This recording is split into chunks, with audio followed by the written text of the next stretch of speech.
Hello, പുതിയൊരു വീഡിയോയിലോട്ട് എല്ലാവർക്കും സ്വാഗതം. പിന്നെ നമുക്കൊരു ഓംപ്ലേറ്റ് ഉണ്ടാക്കി നോക്കാം. സാധാരണ ഉണ്ടാക്കുന്ന പോലെയല്ല, ഒരു വെറൈറ്റി ആയിട്ട് ഒരു ഓംപ്ലേറ്റ് ഉണ്ടാക്കാം. അതിനുവേണ്ടി ഞാനിവിടെ 2 മുട്ട എടുത്തിട്ടുണ്ട്. അപ്പം ഞാനിത് ഒന്ന് പൊട്ടിച്ചെടുത്തിട്ടുണ്ട്. അപ്പം നമ്മൾ ഇതിൻ്റെ അകത്തോട്ട് അധികം ഇൻഗ്രീഡിയൻസ് ഒന്നും ചേർക്കുന്നില്ല, ഉപ്പ് മാത്രമാണ് ചേർക്കുന്നത്. അപ്പം ഞാൻ ഇതിനകത്ത് ആവശ്യത്തിലുള്ള ഉപ്പിട്ട് കൊടുത്തിട്ടുണ്ട്.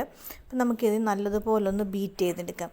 വേറെ ഇൻഗ്രീഡിയൻസ് ഒന്നും ഇല്ലാത്തത് കൊണ്ട് തന്നെ നമുക്കിത് വളരെ എളുപ്പത്തിൽ തയ്യാറാക്കാൻ പറ്റുന്ന ഒന്നാണ്. അപ്പം നല്ലതുപോലെ ഈ ബീറ്റർ ഉപയോഗിച്ച് തന്നെ ബീറ്റ് ചെയ്യണം.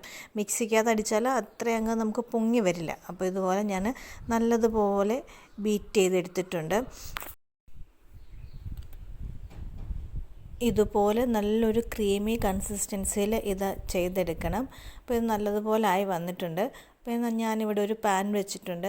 നല്ലപോലെ എണ്ണ തടവി ഒരു പാൻ ചൂടാൻ വെച്ചിട്ടുണ്ട്. പാൻ ചൂടായി വരുമ്പോഴേക്കും നമുക്ക് നമ്മുടെ ഈ മിക്സ് ഇതിലോട്ട് ഒഴിച്ചു കൊടുക്കാം.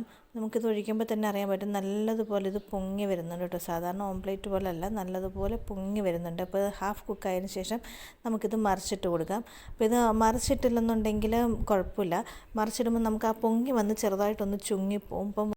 അപ്പോൾ നമ്മളിത് മറിച്ചിടാതെ ഒരു പാത്രം വെച്ച് അടച്ച് വെച്ച് വേവിക്കുകയാണെന്നുണ്ടെങ്കിൽ നമുക്ക് ആ ഫുള്ള് പ്ലഫി ആയിട്ട് തന്നെ നല്ലതുപോലെ തന്നെ കിട്ടും. അപ്പോൾ നമ്മുടെ ഓംപ്ലേറ്റ് ഇവിടെ റെഡി ആയിട്ടുണ്ട്. അപ്പോൾ ഞാനിതൊരു പാത്രത്തിലോട്ട് മാറ്റിയിട്ടുണ്ട്. അപ്പോൾ വേറെ ഇൻഗ്രീഡിയൻസ് ഒന്നും ഇല്ലെങ്കിൽ പോലും നല്ല ടേസ്റ്റാണ്.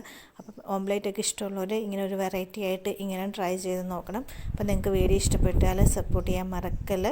പുതിയൊരു വീഡിയോ ആയിട്ട് വീണ്ടും കാണാം. അതുവരേക്കും bye bye. Thanks for watching.